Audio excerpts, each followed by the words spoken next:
ask you something. What's really stopping you from trying? I mean, really trying. Whether it's learning English, applying for that job, or just starting something you've always wanted to do. Is it fear? Is it a lack of time? Or is it just comfort?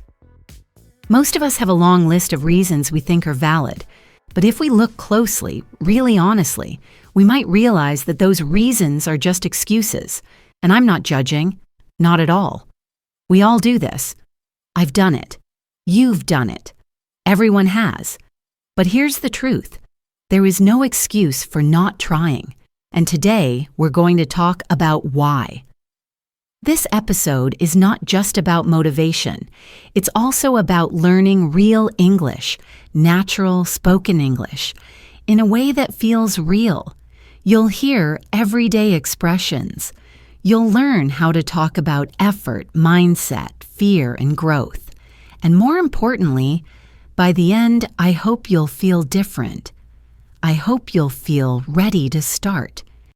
Why does this message matter for English learners? You might be wondering, what does this message have to do with learning English? Well, I'll tell you. Because learning a language is one of the clearest examples of where excuses show up. You say, I'm too old, or I'm not good with languages, or I don't have time to study. But here's what I've seen over and over. The people who improve the most aren't always the smartest. They're the ones who try. Every day. They mess up, they try again, they keep going, and little by little, they get better. That's it. So this episode, this message, is for you. If you've ever stopped yourself because you felt embarrassed, afraid, or lazy, listen closely. Because you're going to learn how to get past that in English and through English. What does trying really mean? So let's define something important. What does it actually mean to try? It doesn't mean doing everything perfectly. It doesn't mean being the best in the class. And it definitely doesn't mean working yourself until you're exhausted. Trying means showing up. It means doing what you can with what you have, even when you don't feel ready, even when it's hard. Trying is saying a sentence in English, even if you mess up the grammar. It's pressing play on a podcast, even when you're tired. It's making a small step forward instead of waiting for the perfect time. Because guess what? There is no perfect time. What are some of the most common excuses? Let's talk honestly now. What are the most common excuses people use? One of the biggest ones is, I don't have time. Look, life is busy. I get that. But how much time do you spend scrolling through social media, watching Netflix, thinking about what you want to do instead of actually doing it? Another popular one is, I'm not naturally good at this. But here's the truth. Being good is not the goal. Getting better is. And you get better by trying, not by being perfect from the start. So when you hear yourself making excuses, try to notice it, catch it, and ask yourself, is this a reason or just an excuse? Why do we avoid trying when we want to succeed? This is a weird one, right? Why do we avoid the thing we actually want? It's because trying is scary. It opens the door to failure. If you don't try, you don't risk embarrassment. You don't risk disappointment. But you also don't grow. You don't improve. You don't get that amazing feeling of progress. It's a kind of fear that wears a mask. It pretends to protect us, but really, it keeps us small. So today, we're going to gently take off that mask, and we're going to start being a little braver, a little more open, because trying is the beginning of everything. How do excuses affect your learning? Here's something important. Excuses don't just stop progress. They change your relationship with learning. Think about this. If you tell yourself, I can't speak English well because I don't have a good memory, you're teaching your brain to give up before it begins. You create a wall, a limit, that doesn't need to be there. And every time you avoid speaking because you're afraid of mistakes, that fear grows a little stronger. But here's the good news. You can break that pattern. Every time you try, even just a little, you start building confidence. And confidence is just as important as vocabulary or grammar. What does progress actually look like? Let's talk about progress. What does it really look like? Most people think progress is a straight line. One day you're bad, the next day you're fluent. But that's not real. Real progress is messy. It's slow. Sometimes it feels invisible. You study for weeks and feel like nothing is happening. But then one day you understand a full sentence in a movie, or you reply to someone in English and they understand you, and suddenly, boom, you feel it. That moment didn't come from luck. It came from trying, from all those invisible steps that felt like they weren't working, but they were. Why is starting the hardest part? Starting is hard, always. But why? It's because the beginning is when we feel the most insecure. We don't know what we're doing yet. Everything feels big and confusing. So we wait, we plan, we think about starting. And sometimes we stay in that place forever. But once you take that first small step, just one, it gets easier. The fear doesn't disappear, but it gets quieter, and confidence gets louder. So if there's something you've been thinking about, starting English classes, joining a speaking group, applying for a job, do one tiny thing today. That's all it takes to move forward. Can you fail and still be proud? Let me ask you something a little uncomfortable. Are you afraid of failing? Most of us are. But here's a mindset that will change your life. Failing is not the opposite of success. It's part of it.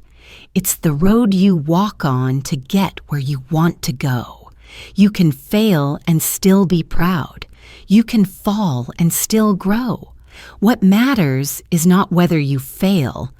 It's whether you show up again afterward, whether you keep trying. And the more you do, the stronger you get.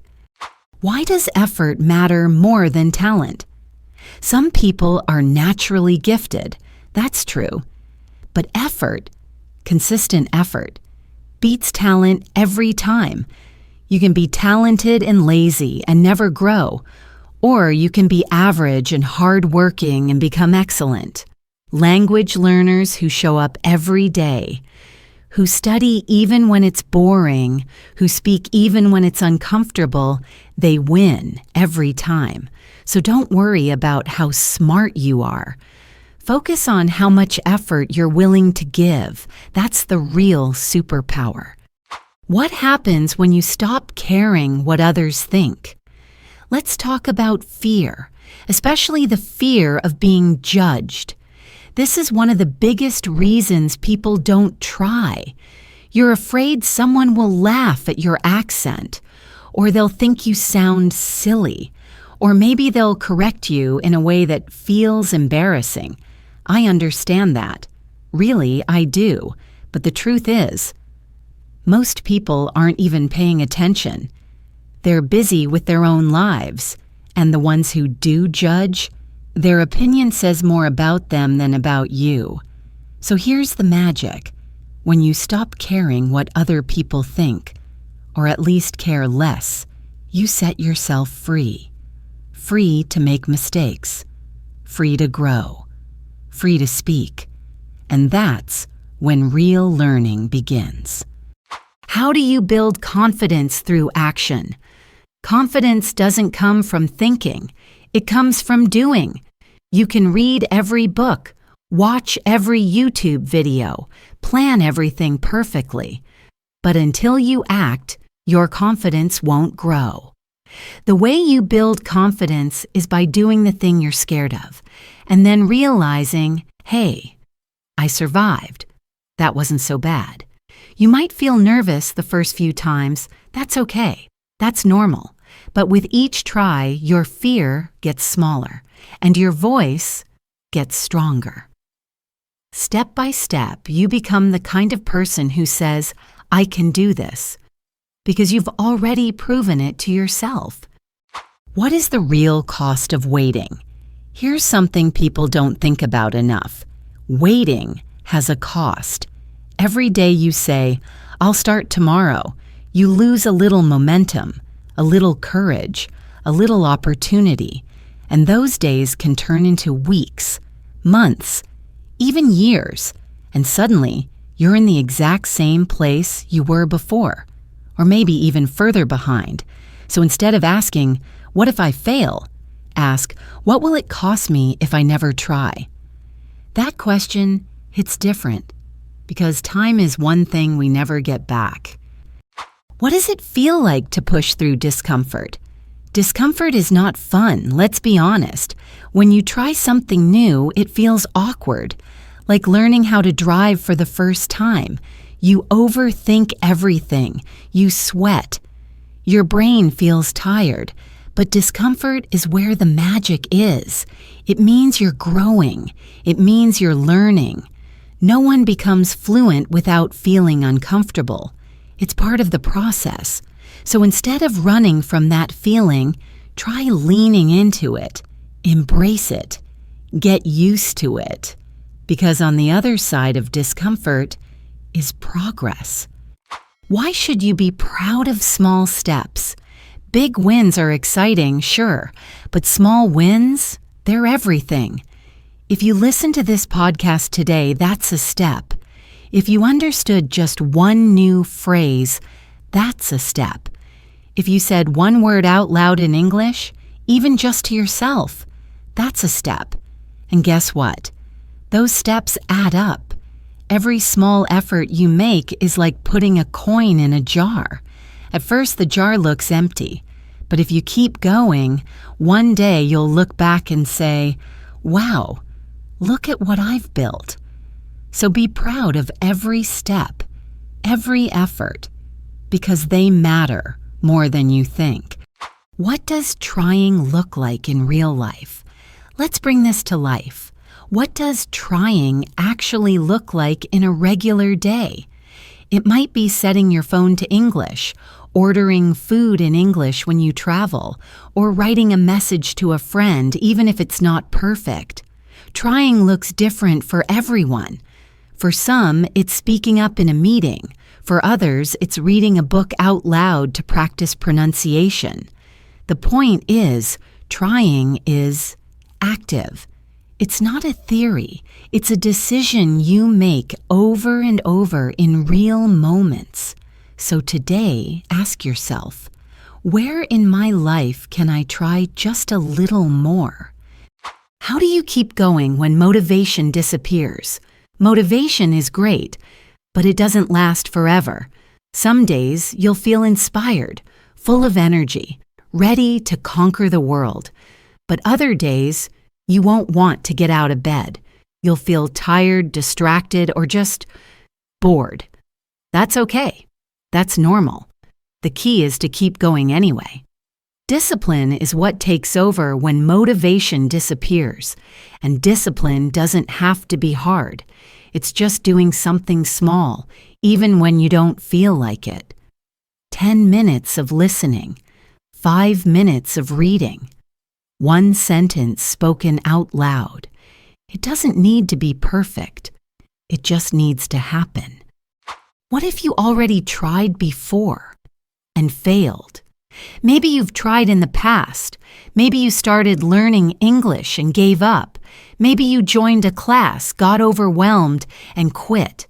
And now you feel like starting again would be pointless. But let me tell you, it's not. Your past doesn't decide your future. Just because something didn't work before doesn't mean it won't work now.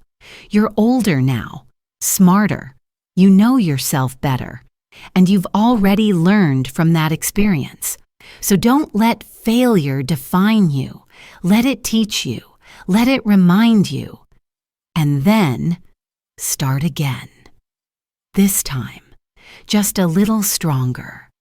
Why is trying a gift you give yourself? Trying isn't just something you should do. It's something you get to do. It's a gift, a way to show yourself that you care, that you believe in your own future. When you try, you're telling your brain, I matter. My goals matter. My life matters. And that's powerful. It's not just about English. It's about how you show up in the world. So today, give yourself that gift, even if it's messy, even if it's scary, even if no one else sees it, you will, and you'll feel proud. What happens when you decide to try today? Let's finish with one question. What will happen if you decide to try, really try, starting today? Not tomorrow, not next week, not when things are easier, just today, right now. Maybe you'll try by speaking to someone in English, or watching a video without subtitles, or saying one full sentence aloud, clearly and confidently. Maybe you'll make a plan, or write your goals, or just take a deep breath and say, okay, I'm ready. Whatever your next step is, take it. Because you don't need to be perfect. You just need to try. And remember, there is no excuse for not trying.